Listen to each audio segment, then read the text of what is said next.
So something interesting I found out about the movie Playing with Fire, it was actually supposed to come out in March 2020, but it got moved up. Sonic the Hedgehog was supposed to come out right now, November 2019, but because it got pushed back to redesign Sonic, they decided to move Playing with Fire up to November of 2019 to take its place. So see, Sonic the Hedgehog is just the gift that keeps on giving. Hi, I'm Andre, and I have to explain Playing with Fire. Not to be confused with Playing with Fire, the 1980s NBC made-for-television movie starring Gary Coleman as a kid who, when he didn't feel loved or appreciated, would be an arsonist and set things on fire. This is a real movie, look it up. Key without peel, Luigi Mario, Sabretooth, and I think John Cena's in it, but I can't see him. That joke never gets old. They play a bunch of smoke jumpers, not firefighters, smoke jumpers. The movie makes it very clear that there is a difference. Firefighters don't go into the fire, they put out the fire. Smoke jumpers are the ones that go into the fire when fires happen in the forest. Lesson learned. The movie starts out with a fire, or actually starts out with Uptown Funk. I guess because Uptown Funk mentions the word fire in their song. That's something you're gonna notice about a lot of songs in this movie. There's a lot of song references that mention the word fire. It takes place in Redding, California, where the group of smoke jumpers go in to save all these people from this big giant forest fire that's going on. So this movie is based on true events. But of course the smoke jumpers, they're loved, they're awesome. There's this one woman that even talks to John Cena, is like, you're amazing and awesome, you're my hero, also you're hot. My husband has a boring job, can you take me with you? And then it pans over and the husband's like, I'm standing right here. And I was like, okay. That's a good joke. That's the thing that's interesting about this movie. There's gonna be times when their jokes and humor actually works out well, but then it just gets bogged down with that 80s, 90s family movie trope nothingness. John Cena and the boys save the day. Everything is fine, but they don't get any press coverage. That goes to Dennis Haysbert, who's the commander of this firefighting squad. So everyone loves their group to the point where half of the smoke jumpers that we meet in this first scene are like, we're leaving. We're gonna go work at San Francisco, go where all the action is. What's the point of that? And it's basically all the extras. Like John Cena stays, of course. Keegan Michael-Key stays, of course. John Leguizamo stays. Tyler Mane, aka Axe. He's called Axe because he holds an axe and he never talks. He just goes, But then another fire happens. A cabin is on fire. John Leguizamo doesn't want to go because see, he's the backup pilot. The original pilot left, so he has to now fly, but he's afraid to fly. Jokes. So then they have to go grab some water to put out the cabin, and the water that they get is from this lake that Judy Greer happens to work near. Judy Greer is a scientist that studies these rare toads, and she collects them in this one area of water. But Judy Greer gets mad because John Cena and crew keep coming to her lake, taking water from her to go put out fires. She doesn't like that because she feels like that they're hurting the environment for these toads. Oh, did I also mention that John Cena and Judy Greer used to date? So yeah, we got that going on in here too. They went on like a couple of dates together, but apparently John Cena was just so into fire and she was so into animals and science that eventually he like left for the bathroom and then never came back because he doesn't want to get close to people.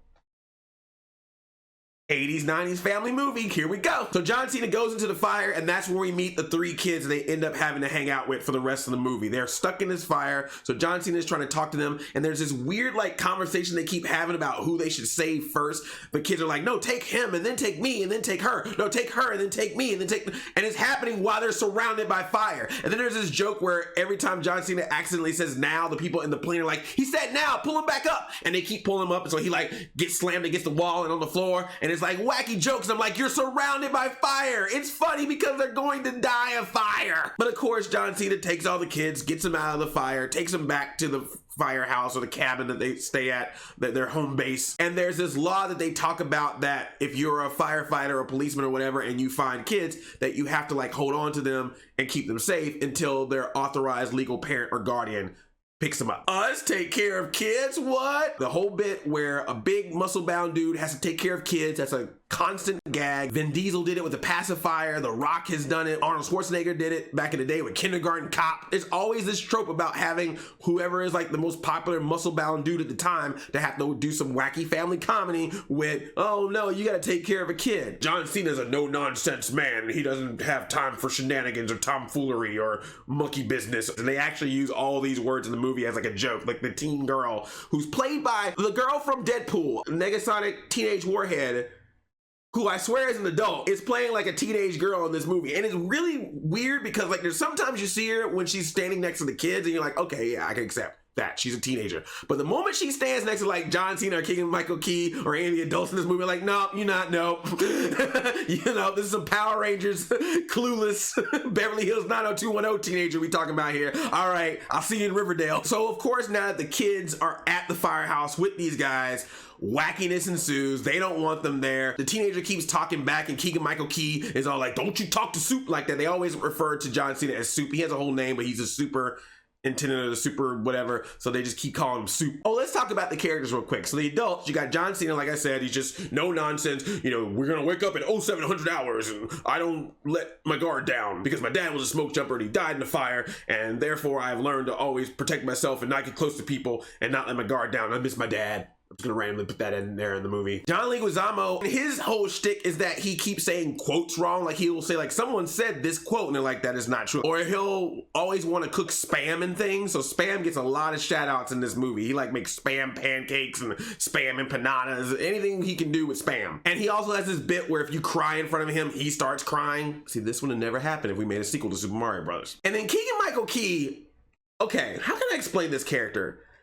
The movie doesn't want to say it, but I'm going to say it. He clearly has a crush on John Cena. Every time that John Cena is having a moment, Keegan Michael-Key pops up. And he does that like Bugs Bunny, Yakko Wacko Dot from Animaniacs pop up where like you will literally look one direction, call him, and you turn around the other direction, he's already there. Or he'll like slide beside you or come up from underground, and they'll even put like a cartoon sound effect of like, what is it, Soup? Where are you going? Or if it looks like John Cena's about to cry, his hand will just come into the shot with a Kleenex. Kleenex also gets a lot of shout outs in this. And anytime any of the kids say anything bad to John Cena, Keegan Michael-Key is the first one to stand like right beside him like, don't you talk to Soup like that. You can't talk to him like that. He says you ate.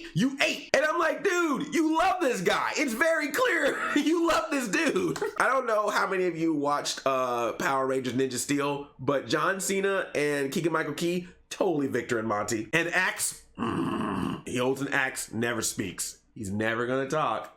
Ever. As for the kids, like I said, you got the adult playing a teenager, the middle boy who's totally gonna be Dennis the Menace if they ever reboot Dennis the Menace. And then you have this little girl who the movie can't decide how old she is. Like sometimes she's like a 3-year-old and they keep talking about her having her birthday coming up.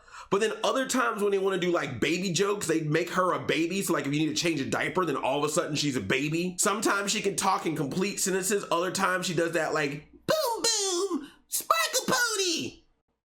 Like, what age is she? But I'm not gonna lie, for all the dumbness in this movie, this is actually the best part. When the kids and the adults are interacting with each other, that's when you get the most comedy, the most ad-libs, the most like actual genuine fun. And so I'm like, oh cool, okay, you know what? This is one of those wacky comedies, little family-friendly films, but I'm at least accepting that everyone in the cast is having a good time with it, so I'm cool with that. But anytime the movie starts to get entertaining with this type of stuff, they bog it down with those basic tropes. Oh, Dennis Haysbert's about to retire, so who's gonna take his position? We need someone to fill out an application. So of course they're like, John Cena, that's the job you've been wanting for so long. So you gotta like apply for that. So there's these constant shots back and forth of him looking at a computer, deciding how he's gonna fill out the application. Fun for the kids. Then of course there's the whole John Cena and Judy Greer. She is totally playing that girl that's like, oh, I have a crush on him and he has a crush on me, but we can't say it to each other. But we're also gonna bicker and argue because he's all about protecting people and I'm all about protecting animals. And they also have this moment where when she comes over to yell at him for taking the water, he's all like, you know what? I was thinking you always feel like we need to have some time to interact with each other or help each other out. Why don't you help me take care of these 3 kids? And she's like, are you asking me to take care of these kids because I'm a woman? I'm a scientist. And the big one is John Cena keeps telling the kids like, look, we need to contact your parents so they can come pick you up. And the teenage girl is all like, no, you can't call them. If they get a phone call from someone from the fire department, they're gonna freak out. Let me call them. Oh, geez, they didn't pick up because they're on vacation for a couple of days. So I'm gonna leave a voicemail, but I'm sure they're gonna come like in 2 days. And I'm sitting there going, they're dead. The parents are dead. Like, why are we gonna even play this game? I know the parents are dead. She's using the phone. The parents are dead. Let's move on. Don't do this. Keegan Michael-Key at one point sicks a dog on the kids. He's literally like, if you don't do what Soups tells you, then I'm gonna sick this dog on you. So this big dog comes in, but of course a little baby / 3-year-old is all like, stop, doggy. doggy, and the dog like sits down, and the dog's name like Masher or something like that, but she keeps calling him Sparkle Pony, and so the dog reacts to that. And then the dog is just there in the movie for the rest of the movie to just be that dog reaction shot. Like, you ever see all these older family movies that have a dog, and anytime something weird happens, it just all of a sudden just cuts to the dog going, That's what this dog does the entire movie. John Cena says something weird. The kid does something bad. I hope this dog wins an award. Is there Oscars for dogs? Because if so, the dog from Playing with Fire deserves an award for best reaction shot from a dog. The kid tries to clean a car, but like he accidentally puts paint thinner on the car and takes paint off the car. And then he knocks down like some cleaning fluid, so the place gets filled up with bubbles, and you have the guys trying to grab the kids while bubbles are all over the place. This leads to a moment where John Cena has to change his clothes, so John Cena takes his shirt off. And let me just go ahead and tell you now, this is not the only time in the movie where John Cena takes his shirt off. He takes his shirt off multiple times in this family comedy. Gotta keep those moms awake. I don't know what's going on in this movie. Whoa!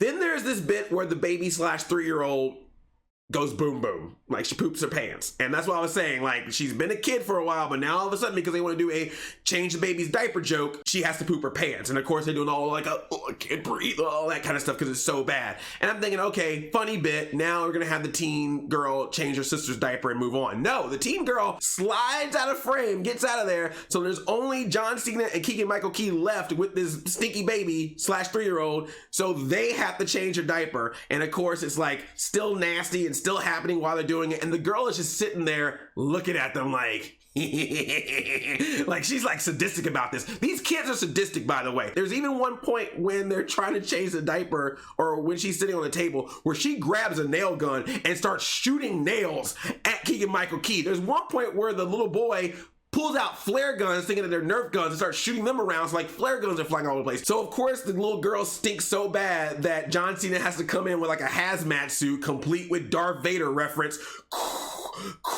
And he walks over and he's changing the diaper. Now, I don't know how this works. Okay, so apparently he's trying to change the diaper and he can still smell, even though he's got this whole hazmat suit. He's like, nuclear waste can't even get through this, but I can smell this. Somehow the baby / 3-year-old poops again, and the poop goes into the arm of his jacket and his suit, somehow reaches inside of his mask inside and splatters actual poop, like we see it, into the mask / his face. How do you do that? Like, how do you get poop from a table up an arm to your face? If you know how that works, don't tell me, because then I have some more questions. So this leads to John Cena having to go clean himself off because he's covered in poop. So he goes into the shower, which means John Cena once again topless. Now, while John Cena is cleaning the poop off his body, that's an actual thing I just said, the kids start having bonding time with the other adults. So Axe, for example, bonds with a little girl because she likes to make tea, but her tea is so bad that it's actually flammable. But because Axe is a strong character who never talks, he's not talked yet, he just goes, he can actually light the tea on fire and drink the tea, no problem. Then John Leguizamo has a bonding time with a little boy. They have like this fire simulator that you can walk through. And so the kid starts making a scenario like, we're in the fire. All right, John Leguizamo, you gotta go through. And John Leguizamo is scared. He's like, I don't know if I can do it. I've always worked in the background. Like, I can't move forward. And he's like, no, man. He slaps him. He's like, you gotta do it. You're the one in charge. He's like, yeah, I am the one in charge. Yeah. And I was like, oh, that's a cute little bonding moment. And then the one that cracks me up the most is that Keegan Michael-Key and the teen girl have a little moment because she's like, why do you basically do everything that Soup says? Like, why are you basically his little puppy dog running around with him? And he's all like, well, I used to be an accountant and I got trapped in a fire and Soup's actually saved me from that fire. So ever since then, I wanted to be next to him and be a smoke jumper because everyone in my family has never done anything courageous. We've all been accountants. So because of this moment, meeting Soups, I now want to do that and be next to him. And I'm like, you totally have a crush on this dude. But then the teen girl's like, but you know what? You got to live for you. Like, you got to live your own life. You can't be living in the shadow of someone else's life. And I was like, wow, this is okay. But it was all just a setup to just basically get her to steal the keys to the ATV so that her and the other kids can escape. So they drive off into the forest in this ATV. John Cena catches up to them on like a kid's bike. He finds like a little bike that that's by the station and is able to ride that down a hill and catch up to the ATV because he's John Cena, duh. And then the ATV crashes, the kids fall off of it, but the car itself falls into the water. They're like 5 miles away, so they're like, look, it's already late. Let's set up camp for the night, and then we'll walk up in the morning. But then he was like, well, why did you leave anyway? Because your parents are about to come and pick you up. Teen girl keeps trying to be like, well, you know, they're stuck in traffic, blah, blah. And the boy's just like, look, let's just stop this part of the movie. Like, tell them what's going on. Just put it out there. And so, of course, she's like, yeah, our parents died 2 years ago from dead parents disease. They don't tell you how they died. So the cabin that they were rescued from, they've been living there on their own for the past 2 years because they were trying to take them to foster care, and they ran away because they knew that at foster care, they're going to get split up and that sort of thing.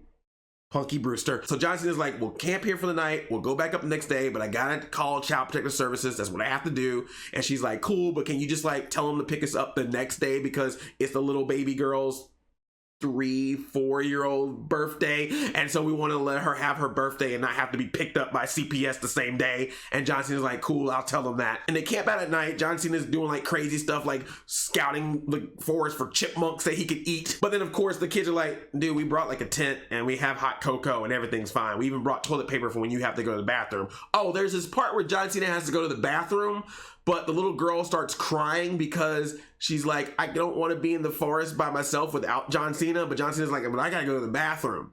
So what leads to this is a scene. Let me paint the picture for you. There's a bush, and then there's John Cena squatting behind the bush, squatting, so you know what's up, holding the little girl in his hands because she doesn't want to be left alone, even though the other two kids are there. And then every time John Cena's like, look, I can't look at you while doing this, the little girl literally grabs his hand and is like, no, we doing this. Like, come here, Sonic. Come here for a second. Like, this is what it looks like. Imagine there's a bush right here, and this is the kid, and I'm John Cena. And I'm like, I can't look at you while I'm doing this. And they'd be like, no. Weird, right? There's also a weird, funny bit where like the little boy picks up a clock and goes, Alexa, play BTS. Alexa, play BTS. And he's like, your Alexa's broken. And John Cena's like, that's a clock, dude. It's stupid, but it made me laugh. I'll take what I can get, because in between all these little jokey jokes is John Cena sitting at a desk going, I should really fill out this application to get this job, or everyone going, you should ask out Judy Greer. So they get back up to the cabin, call Child Protective Services, and John Cena's like, they're gonna come pick you up the next day, and everyone's like, yay, so they get to all hang out. Judy Greer calls up John Cena again, or like texts him or whatever, and they're like texting back and forth, and the kids are helping him to text with her because they're basically like, you need to ask this girl out. And then somewhere in there is some jokes about poop emojis, whatever. So they have this dinner. Of course, rather than taking John Cena and Judy Greer to any restaurant to change set, they're like, no, we gotta shoot on this one set the entire time. So they have the date, of course, at the cabin. So all the guys are around hanging out, all the kids are around hanging out. They even do like a Parent Trap style thing where like the little boy is like a waiter who brings them food. Then they bring out this piano because it's mentioned earlier in the movie that John Cena used to play piano but then stopped doing it when his dad passed away, so they like cleaned it up and tuned it. So then John Cena has to play music,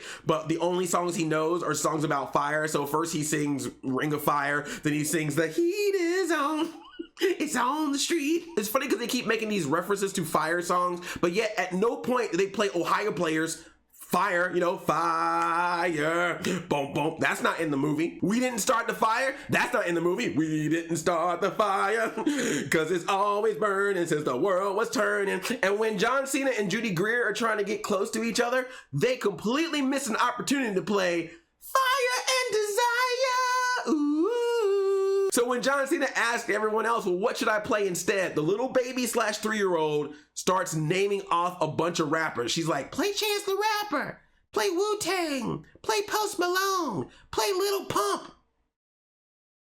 It's funny. So this is the part where everyone is starting to bond. Everyone starts to become buddy-buddy. It's actually kind of cute. And this is also the part when the movie decides to do a lot of product placement for My Little Pony. My Little Pony has a huge part in the rest of this movie. For example, everyone's watching TV and all of a sudden My Little Pony is on television. And it's funny because they're like, we're watching cartoons, and because this is made from Nickelodeon movies, I just assumed right off the bat, oh, they're watching SpongeBob. No, they are watching My Little Pony, Friendship is Magic. And then John Leguizamo apparently knows everything about My Little Pony because he brings up that when he was in San Quentin, they were only allowed to watch history shows, cooking shows, and kids shows. So that's why he knows a lot about My Little Pony. So he knows all the characters, all the lore. He brings up Princess Celestia. He brings up Pinkie Pie, Rainbow Dash.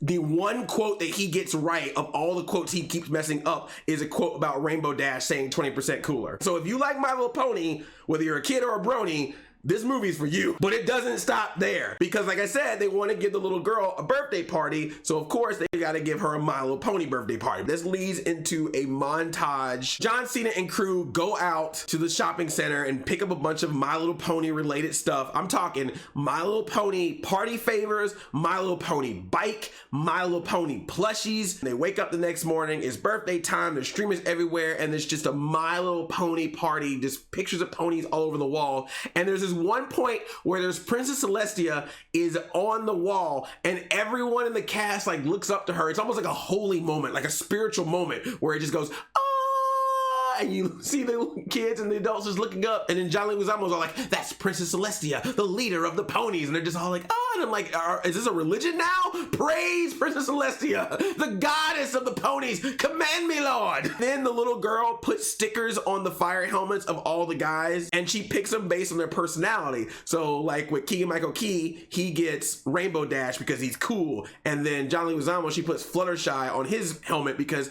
he's friendly. But then when Axe comes around, his helmet, she put Pinkie Pie on him, and John Leguizamo is like, that's weird. And they're like, why? I was like, well, Pinkie Pie is usually known for her laughter.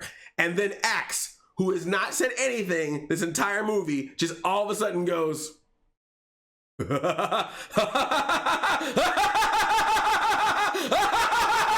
like, what the hell is happening right now? He just starts cackling. I'm like, oh, Joker, you gotta run for your money for Laugh of the Year, my friend, because you don't compare to Axe from Playing with Fire. And he just stands there and does it. And I'm like, what is happening? And then if it couldn't get any crazier, then Axe picks up the little girl, spins her around, and then in a full operatic voice starts singing the My Little Pony theme song. He literally holds her up and just goes, my little pony, what is friendship all about? My little pony, my little pony. And at this point, I just lost it. I was like, you know what? Now I'm starting to laugh like him. I'm just like, because I'm just like, what is happening right now? But that moment killed me. My little pony, my little pony. Then they start having like dodgeball fights, and one of the guys hits a little girl, so of course Axe is like, and then throws a dodgeball and knocks John Leguizamo against the wall with a nicely placed My Little Pony in the background. There's a part where Keegan Michael-Key is looking at John Cena and Judy Greer because she comes over for the birthday party, and he's all like, oh man, look at them. They're like getting close together. Soon they're gonna like fall in love and be together. It's totally like Timon and Pumbaa when he's watching Simba and Nala and Can You Feel the Love Tonight? It's doing that whole bit. Once John Cena is with Judy Greer, what's gonna become of me? Where am I gonna fit in all this? And I'm like, oh my gosh, you love this dude. Why won't this movie just say it? And then what cracks me up is when he's saying this, the little teen girl comes in with the Kleenex. So everyone is getting along, the party's going well, and again, this is one of those moments where like, oh, this is cute, they're actually bonding, and it's actually kind of neat and fun. And then like John Cena does this nice thing where he gives jewelry to the teen girl, and they give a fire helmet to the little boy who's like, I'm gonna be a smoke jumper when I grow up. So like they have these nice sentimental moments. I'm like, okay, this is where the movie works. You know, the cast is great, they have a good interaction with each other, the chemistry is great, just don't bring back the plot. So of course the movie brings back the plot. This is where Dennis Haysbert has to come in and be like, what's going on on here? This is a surprise inspection to see if you were qualified for this job. And what am I seeing? So many violations. You've got My Little Pony stuff everywhere. Oh, did I mention that during the My Little Pony party, they give a gift to John Cena where he has to wear a My Little Pony shirt? They give him a My Little Pony shirt to wear. So this means that John Cena takes his shirt off and then puts on this My Little Pony shirt. And of course, it's like a kid-size shirt, so it's like a crop top almost. It's like only comes down to here. But then when Dennis Haysbert comes in and sees him in this My Little Pony shirt going, what's going on here? Then John Cena like rips out of the My Little Pony shirt. So again, we get him without a shirt on. And then Keegan Michael-Key, of course, with that shirt, his regular shirt coming in. He tries to get all back into old school John Cena mode of like, oh, I follow the rules. And then of course, at the same time that Dennis Haysbert shows up, then the person from Child Protective Services also shows up and is like, what's going on here? I was called about these kids. They were like, wait, we told you to come tomorrow. And she's like, we ain't no fast food restaurant. Like, we show up when you tell us there's kids there. You don't tell us what date to show up. So of course, everyone's all sad and upset. And then the little girl gives Dennis Haysbert some tea and he's about to drink it. And everyone's like, no, don't drink the tea. So they knock the tea over on top of the birthday cake, which already is on fire with candles, and that of course burns down the birthday cake. The CPS girl is like, you guys gotta get out of here, you kids gotta get out of here. And Dennis Haysbert is like, I don't know if you're right for this position. And then of course this means the kids run away. They steal Dennis Haysbert's keys, take his Humvee, drive. They almost hit a bunny. They swerve around the bunny, land into the forest, and then the car lands on its side on the edge of a cliff. Like the cliff's here and the car is doing this thing. Because we need this now in this movie. This means that John Cena and crew have to go and save them. So he slow motion jumps out of a plane. John Leguizamo, because they saved the kids, of course, got over his fear of flying. The kid, the little boy who was stuck in the car with the main girl, gets out of the car and then like helps by like putting a rope around him, throwing him back into the car and like cutting the sister out of her seat because she was stuck. But the truck falls over, but it seems like they're going to be dead because they're still in the truck. But John Cena's got the rope and he pulls the rope, and of course they somehow miraculously got through the window and they're saved. Were you nervous? Were you thinking they were gonna die? Woo! So then everyone goes back to the cabin because that's the one set they got. Then Dennis Haysbert comes in to John Cena's office and is like, hey, you know that you can have a job like you have and have a family too. And he like shows him a picture of him with his wife and like 5 kids. He's like, I got one of these. Like, don't be stupid. You don't have to choose one or the other. John Cena runs out to CPS and he's like, kids, get out of that car. And she's like, what are you doing? And he's like, don't you know the law? If you're a firefighter or a policeman or whatever, you're supposed to hold on to the kids until they get authorized permission from their parent or guardian to take them away. And she's like, well, of course I know that law. And he's like, great. Well, I'm going to become their parent or guardian. So they have to stay here until I become their parent. She's like, well, you know, there's a lot of paperwork to do that. He's like, I don't care. Do it because it's that simple. It's that simple to adopt. So yeah, so he just all of a sudden decides that he's gonna be the parent for these 3 kids. He's Despicable Me now. Turns around, kisses Judy Greer, and next scene they're getting married. Some amount of time I'm sure has passed. It's not like a Maleficent thing where it's like, we're getting married right now, but it was the next scene. So they're all dressed up. The kids are all dressed up. Judy Greer is all dressed up. They're all ready to go. And then we gotta end that movie with something. So the little boy picks up an actual Alexa this time and goes, Alexa, play BTS. And they play BTS Fire. See, it's popular and it's topical. And this, of course, leads to a dance sequence complete with John Cena flossing. They do this a little bit, and that's it. My Little Pony. And luckily, this is the last one. They're never going to do this ever again where they have like a wrestler or a big muscle-bound dude have to take care of or have wacky antics with a little kid. Why am I saying this? A trailer for a movie called My Spy with Dave Bautista and a little girl literally came on before this movie. So why am I even acting like this premise is ever gonna die? And I'll see you in January to talk about that movie. So I give it up for people trying to make the best out of this situation. I respect the cast for trying. I respect the writers for trying. I respect the director for trying. But it's one of those premises. It's just one of those bits that someone came up with. And so everyone that's involved can't do anything more than what their premise allows them to be. It feels like one of those 80s, 90s family films that you got on VHS, but it's made in 2019. Like, you think that we'd be able to advance in entertainment, and we have. This feels like a throwback, but not in a good way. And it's a movie that at the end of the day is not really worth seeing in theaters. I know some people are going to go see it in theaters because it's a family film and you don't really have many other options at this point. I mean, Maleficent might be too scary for younger people. You can't take your kids to see Joker or Dr. Sleep. And what other options you got? Arctic Dogs? You're not going to take your kids to see that.